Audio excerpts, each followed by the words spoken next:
Good morning friends, my name is Saidev Kumar Sharma. I am from success Mantra educate Jalandhar Punjab. और आज हम बात करने जा रहे हैं आइल्स में कि यस नो और नॉट गिवन और ट्रू फॉल्स नॉट गिवन ये कैसे किए जाते हैं। सब लोग मेरे साथ में बैठेंगे। कोई भी आपको इंक्वायरी होगी तो आप मेरे को रिपीट करवाइएगा। There is no problem in this.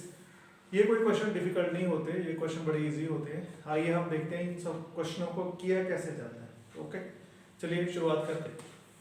कोई भी सेंटेंस हो आपका, कोई भी सेंटेंस हो तो हर सेंटेंस में सबसे पहले कोई ना कोई उसका सब्जेक्ट जरूर होता है। सब्जेक्ट मीन्स उसका कोई ना कोई हीरो जरूर होता है। हर कोई भी ऐसा दुनिया में सेंटेंस नहीं है जिसमें कोई सब्जेक्ट ना हो। और अगर सब्जेक्ट होगा तो उसके साथ में कोई ना कोई वर्ब होगा। सब्जेक्ट हो उसके साथ में कोई ना कोई वर्ब जरूर होगा। अगर वर्ब होगा तो उसके साथ में चांसेस हैं कि उसके ऑब्जेक्ट्स भी जरूर होंगे, जिससे वो वर्ब और सब्जेक्ट वो जो काम कर रहे हैं, जो वो एक्शन हो रहा है, तो वो किसी किसी ऑब्जेक्ट में कन्वर्ट होगा। तो ऑब्जेक्ट एक भी हो सकता है, ऑब्जेक्ट दो भी हो सकते हैं, ऑब्जेक्ट तीन भी हो सकते हैं। अगर ये फार्मूला आपके दिमाग में है तो जाकर आप यस नो या ट्रू फॉल्स कर सकते हैं। नहीं तो आप यस नो ट्रू फॉल्स करना थोड़ा सा स्टूडेंट के लिए चैलेंजिंग हो जाता है। आइए आप देखते हैं कौन सा मेथड सेट करें कि हमारे ये जो जितने भी अब जो हमारे क्वेश्चंस हैं वो हम इजीली कर पाए। ओके, सबसे पहला फार्मूला ये है, अगर आपका सब्जेक्ट ओके है, अगर आपका सब्जेक्ट ओके है, अगर आपका वर्ब भी ओके है।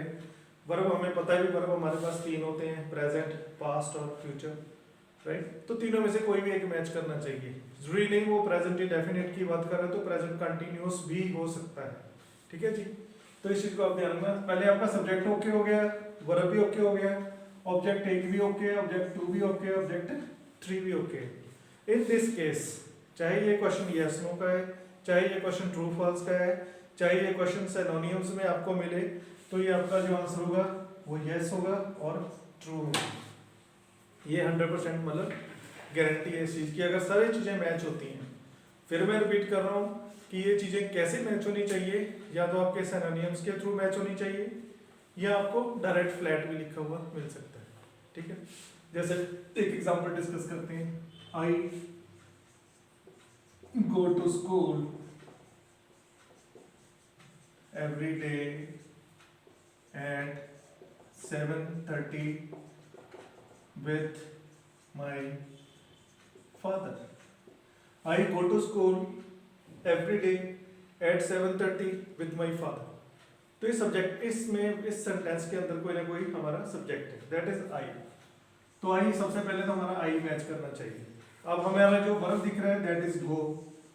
तो गो का मतलब क्या है, ये प्रेजेंट टेंस है, वर्ब की फर्स्ट फॉर्म लगा के बैठे। ओके, अब इसके ऑब्जेक्ट्स क्या है। एक इसका ऑब्जेक्ट है स्कूल जाना चाहिए बंदा। अगर स्कूल की जगह पे मार्केट जा रहा है तो फिर मेरा गड़बड़ हो जाएगी, राइट। फिर एवरी डे जाना चाहिए, ये मेरा दूसरा ऑब्जेक्टिव है। अब तीसरा मेरा ऑब्जेक्टिव है 7:30 पे जाना चाहिए। चौथा ऑब्जेक्टिव है फादर के साथ में जाना चाहिए। तो ये जो पर्टिकुलर क्वेश्चन है इसमें सब्जेक्ट आई है, वर्ब मेरा प्रेजेंट लगा हुआ है और ये सारे स्कूल है।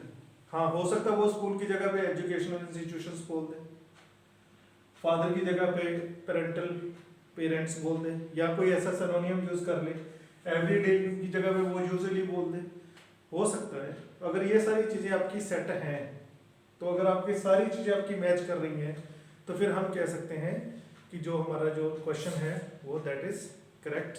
हमें वो क्वेश्चन हमारा ट्रू होगा और क्वेश्चन हमारा यस में जाएगा। ओके, अब इसको हम दूसरे मॉडल की बात कर रहे हैं। ये तो हमारा एक मॉडल हो गया। अगर हमारा सब्जेक्ट ओके है, हमारा सब्जेक्ट बिल्कुल ठीक है, पर हमारा टेंस नहीं मैच कर रहा है, वो प्रेजेंट की बात कर रहा है, वो पास्ट की बात कर रहा है, या वो पास्ट की बात कर रहा है, वो फ्यूचर की बात कर रहा है। हाँ, इसमें एक चीज में ध्यान देना है, यहाँ पे जरूरी नहीं है भी वो इज है मार दिया तो साथ में वो हैज है भी दे सकता है, तब भी बात तो प्रेजेंट की ही हो रही है, तो उसमें बहुत ज्यादा चेंजेस नहीं होते। और अब अगर आपका ऑब्जेक्ट मैच कर रहा है, ये मैच कर रहा है और ये भी मैच कर रहा है, सारे ऑब्जेक्ट्स मैच कर रहे हैं, सिवाय आपका टेंस मैच नहीं कर रहा है। In this case your answer should be no, और अगर ट्रू फॉल्स का आंसर है इट शुड बी फॉल्स। तो दैट मीन्स आपको टेंस के ऊपर भी ध्यान देना है, सब्जेक्ट पे तो देना ही देना है, टेंस के ऊपर भी ध्यान देना है। अब नेक्स्ट थर्ड सिचुएशन आती है, है ना। अब जैसे इसी में बात करूँ मैं, यहाँ पे गो था, तो गो की जगह पे मैंने वेंट कर दिया। वो क्या था, मैंने प्रेजेंट था, मैंने उसको पास्ट कर दिया। तो अगर मैं पास्ट कर दूंगा तो दैट मीन्स बाकी सारी चीज़ें मैच कर रही हैं, चाहे सिनोनियम में या नॉर्मल मैच कर रही है। तो इन दिस केस हमारा जो आंसर है वो फॉल्स हो जाएगा, ओके, या नो हो जाएगा। तीसरी कंडीशन, हमारा सब्जेक्ट तो मैच कर रहा है, हमारा टेंस भी मैच कर रहा है, ऑब्जेक्ट एक भी मैच कर रहा है, ऑब्जेक्ट दो भी मैच कर रहा है, ऑब्जेक्ट तीसरा नहीं मैच कर रहा है। दैट मीन्स आई भी ठीक है, गो भी है, स्कूल भी है, एवरीडे भी है, ये 7:30 मैच नहीं कर रहे, और फादर के साथ में भी है। तो दैट मीन्स इस क्वेश्चन में हमारे पास 4 ऑब्जेक्ट थे, तो हमारे 3 ऑब्जेक्ट मैच कर रहे हैं। In this case your answer should be again repetitive, it is no और फॉल्स। तो इस चीज का हमें ध्यान देना है। फोर्थ, इसका फार्मूला क्या हो सकता है, हमारा सब्जेक्ट मैच कर गया, हमारा वर्ब भी मैच कर गया, ऑब्जेक्ट कोई भी मैच नहीं कर रहा, वो बोलता है आई गो, बस उसके बाद में कहाँ जाता है, स्कूल जाता है, किसके साथ जाता है, कब जाता है, तो वो कुछ भी नहीं बता रहा है। और मोटा मोटी अगर हम समझे तो हमारा जो क्वेश्चन है वो 50% के या 40% के आसपास में स्टेटमेंट मैच कर रही है।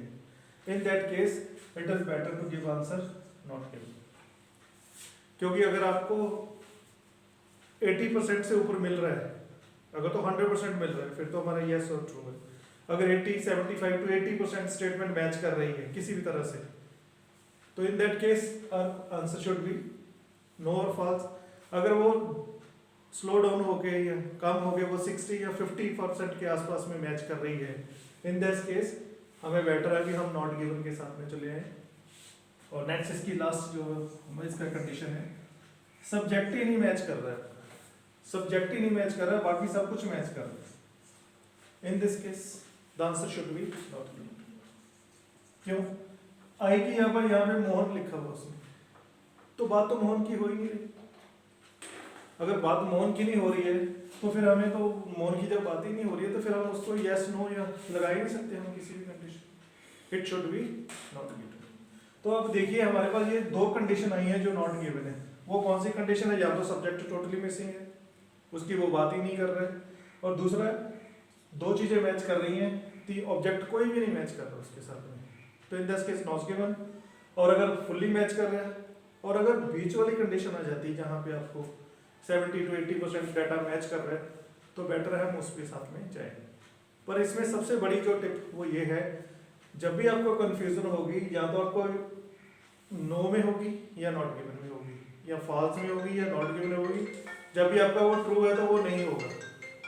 ठीक है जी। इन दैट केस फिर आप क्या करो, जो मन में पहले आंसर आता है उसी को लगाना है। अगर आपको 1% भी डाउट है ये क्वेश्चन है वो नो है या नॉट गिवन है, better you should go for not given, चाहे आपको सारे के सारे नॉट गिवन क्यों ना लगाने पड़ते हैं, फिर भी आपको बेनिफिट होगा। क्योंकि मेरे को भी एक्सपीरियंस है, आप लोगों को भी एक्सपीरियंस है, बहुत बार जब आप आंसर चेंज करते हो, सपोज आपने नो लिखा उसकी जगह पे आपने नॉट गिवन कर दिया, या आपने नॉट गिवन किया फिर जाते जाते उसको नो कर दिया, फिर बड़ा दर्द होता है जब आपको पता चलता है आंसर तो पहले से ही लिखा हुआ है। तो ये भी ऐसे क्वेश्चंस को करने की टिप है। अगर ये चीज़ें आप अपने दिमाग में रखते हैं तो मेरे को लगता है भी जो आपके यस नो नॉट गिवन वगैरह ये जितने भी क्वेश्चंस हैं वो इजीली सॉल्व कर सकते हैं। तो दोस्तों ये था हमारा आज का video. Keep subscribing to us, okay. और जो भी अच्छे वीडियो जो भी और आपको जरूरत होगी हम आपको फीड करते रहेंगे। Thank you so much for watching the video. Thank you.